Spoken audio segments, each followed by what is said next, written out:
उत्तर प्रदेश के एक छोटे से गांव रामपुर में 24 साल का एक युवक रहता था जिसका नाम अर्जुन था। उसकी दुनिया बहुत छोटी थी, एक टूटा फूटा कच्चा घर और उसकी बूढ़ी माँ सरस्वती देवी। अर्जुन के पिता का देहांत तब हो गया था जब वह केवल 8 साल का था। उस दिन के बाद से घर की सारी जिम्मेदारी उसकी माँ के कंधों पर आ गई। सरस्वती देवी लोगों के घरों में बर्तन मांजती, झाड़ू पोछा करती और खेतों में मजदूरी भी करती। उनकी एक ही इच्छा थी, उनका बेटा पढ़ लिख कर एक सम्मानजनक जीवन जिए। अर्जुन भी पढ़ाई में बहुत होशियार था। स्कूल के शिक्षक अक्सर कहते थे, अगर इस लड़के को सही अवसर मिले तो यह बहुत आगे जाएगा, लेकिन किस्मत ने उसका साथ नहीं दिया। 10वीं के बाद घर की हालत इतनी खराब हो गई कि अर्जुन को पढ़ाई छोड़नी पड़ी। उसने माँ से कहा, अब आप अकेली मेहनत नहीं करेंगी, अब घर मैं संभालूंगा। उस दिन से अर्जुन सुबह सूरज निकलने से पहले उठ जाता, कभी ईंट ढोता, कभी खेतों में काम करता तो कभी निर्माण स्थल पर मजदूरी करता। दिन भर की कड़ी मेहनत के बाद भी उसकी कमाई इतनी नहीं होती कि घर की सभी जरूरतें पूरी हो सकें। गांव के कुछ लोग उसकी गरीबी का मजाक उड़ाते थे। चाय की दुकान पर बैठे लोग कहते, देखो पढ़ाई छोड़कर मजदूर बन गया, इससे कुछ नहीं होगा। अर्जुन सब सुनता लेकिन कभी जवाब नहीं देता। वह केवल मुस्कुराकर अपने काम में लग जाता। उसकी माँ अक्सर उसे समझाती, बेटा दुनिया का काम बोलना है, हमारा काम मेहनत करना है। एक दिन गांव के स्कूल में पुराने छात्रों का सम्मान समारोह रखा गया। अर्जुन भी दूर खड़ा होकर कार्यक्रम देख रहा था। मंच पर उसके पुराने दोस्त थे, कोई सरकारी नौकरी में था, कोई शहर में इंजीनियर बन चुका था। अर्जुन की आंखों में एक पल के लिए उदासी आ गई, लेकिन अगले ही क्षण उसने खुद से कहा, मेरी मंजिल अभी खत्म नहीं हुई है। रात को घर लौटते समय उसने देखा कि रास्ते में एक बुजुर्ग व्यक्ति भारी बोरी उठाने की कोशिश कर रहे थे। अर्जुन तुरंत दौड़कर गया और बिना कुछ कहे उनकी मदद की। बुजुर्ग ने मुस्कुराकर कहा, बेटा भगवान तुम्हें बहुत आगे ले जाएगा। अर्जुन ने विनम्रता से जवाब दिया, मैंने तो सिर्फ अपना फराजा निभाया है। उसे नहीं पता था कि यही दयालु स्वभाव कुछ ही दिनों बाद पूरे गांव की तकदीर बदलने वाला था। बरसात का मौसम शुरू हो चुका था। कई दिनों से लगातार बादल छाए हुए थे। नदी का पानी धीरे धीरे बढ़ रहा था। गांव के बुजुर्ग बार बार चेतावनी दे रहे थे कि अगर बारिश नहीं रुकी तो इस बार बाढ़ बहुत भयानक हो सकती है, लेकिन किसी ने उनकी बात को गंभीरता से नहीं लिया। उधर अर्जुन रोज की तरह मेहनत में लगा रहा। उसे क्या पता था कि अगले ही कुछ दिनों में उसकी जिंदगी हमेशा के लिए बदलने वाली है। अगली सुबह आसमान पूरी तरह काले बादलों से ढक चुका था। तेज हवाएं चल रही थीं और मूसलाधार बारिश लगातार हो रही थी। गांव के पास बहने वाली नदी का जलस्तर हर घंटे बढ़ता जा रहा था। लोगों को पहली बार एहसास हुआ कि बुजुर्गों की चेतावनी सच साबित हो रही है। दोपहर तक नदी का पानी गांव में घुस आया। देखते ही देखते गलियां नदियों में बदल गईं। कच्चे मकान गिरने लगे। लोग अपने बच्चों और सामान को लेकर ऊंची जगहों की ओर भागने लगे। चारों तरफ चीख पुकार मच गई। अर्जुन उस समय मजदूरी से लौट रहा था। उसने जैसे ही यह मंजर देखा, वह बिना एक पल गवाए घर पहुंचा। सबसे पहले उसने अपनी माँ सरस्वती देवी को सुरक्षित स्थान पर पहुंचाया। माँ ने उसका हाथ पकड़कर कहा,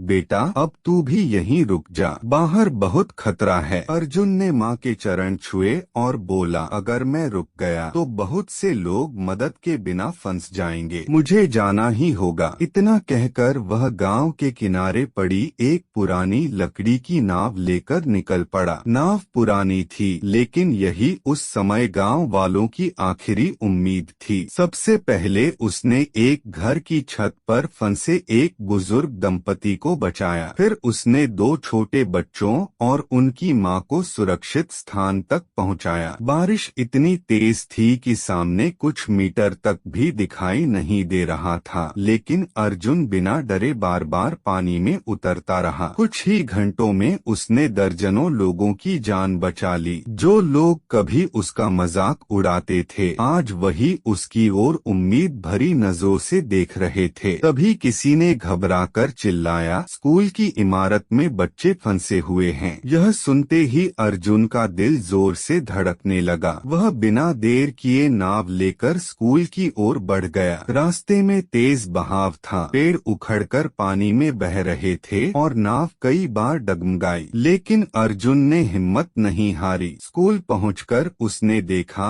कि लगभग 10 छोटे बच्चे पहली मंजिल पर टेरेस में बैठे रो रहे थे। पानी लगातार ऊपर चढ़ रहा था। अर्जुन ने बच्चों को ढांढस बंधाया, डरो मत, मैं तुम्हें सुरक्षित घर ले जाऊंगा। उसने एक एक बच्चे को बहुत सावधानी से नाव में बैठाया। जगह कम थी, इसलिए उसे 2 चक्कर लगाने पड़े। पहली बार उसने 5 बच्चों को सुरक्षित पहुंचाया। फिर वह दोबारा उसी भयानक पानी में लौटा। दूसरी बार लौटते समय बारिश और तेज हो गई। नदी का बहाव इतना प्रचंड था कि नाव पर नियंत्रण रखना मुश्किल हो गया। तभी एक विशाल पेड़ का तना तेजी से बहता हुआ नाव से टकराया। धड़ाम, नाव जोर से हिली। बच्चे डरकर चीखने लगे। अर्जुन ने पूरी ताकत से नाव को संभालने की कोशिश की, लेकिन बहाव इतना तेज था कि नाव पलटने लगी और अगले ही पल अर्जुन और सभी बच्चे उफनते पानी में गिर पड़े। जैसे ही नाव पलटी, चारों तरफ चीख पुकार मच गई। उफनती नदी का तेज बहाव बच्चों को अपनी ओर खींचने लगा। किसी को तैरना नहीं आता था। छोटे छोटे बच्चे डर के मारे रो रहे थे, लेकिन अर्जुन ने हिम्मत नहीं हारी। उसने सबसे पहले पास डूब रहे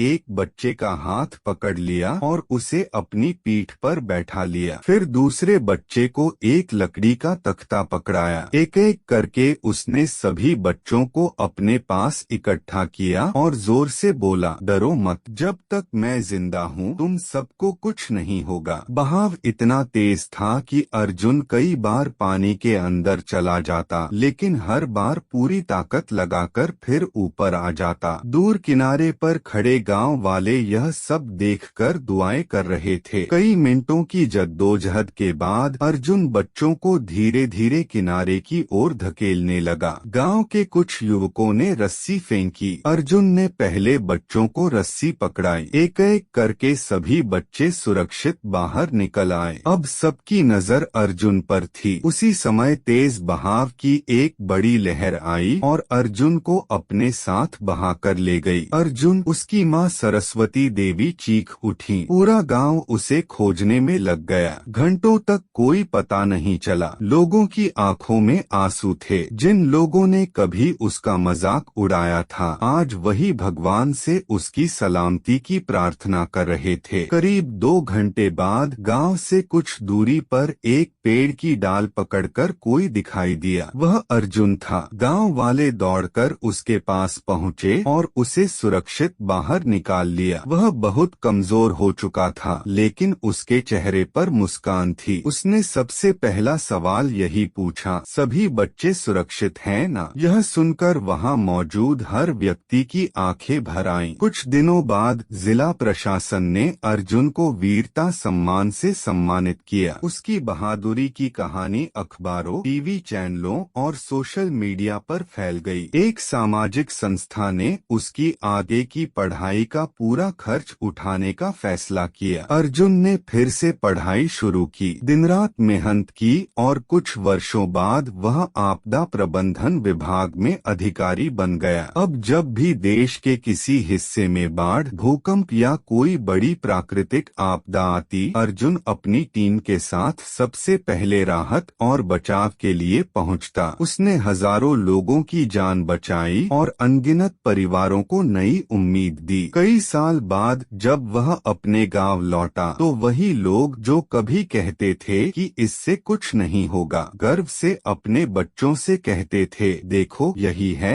असली हीरो। इंसान की पहचान उसके कपड़ों या पैसों से नहीं, उसके कर्मों से होती है। अर्जुन सबसे पहले अपनी माँ के पास गया। उसने झुककर उनके पैर छुए। सरस्वती देवी ने उसके सिर पर हाथ रखा और भावुक होकर बोली, बेटा, आज तेरे पिता जहाँ भी होंगे तुझ पर गर्व कर रहे होंगे। अर्जुन की आंखों में आंसू आ गए। उसने मुस्कुराते हुए कहा, माँ, अगर आपने मुझे ईमानदारी, मेहनत और इंसानियत का रास्ता न सिखाया होता तो मैं कभी यहाँ तक नहीं पहुँच पाता। पूरा गांव तालियों की गड़गड़ाहट से गूंज उठा। उस दिन हर किसी ने समझ लिया कि जिसे दुनिया ठुकरा देती है, अगर वह हिम्मत और इंसानियत नहीं छोड़ता तो एक दिन वही पूरी दुनिया के लिए मिसाल बन जाता है। अगर आपको यह कहानी प्रेरणादायक लगे तो वीडियो को जरूर शेयर करें। हर कहानी में छुपा है एक सबक। जुड़िए कृष्णवेर्स AI के साथ।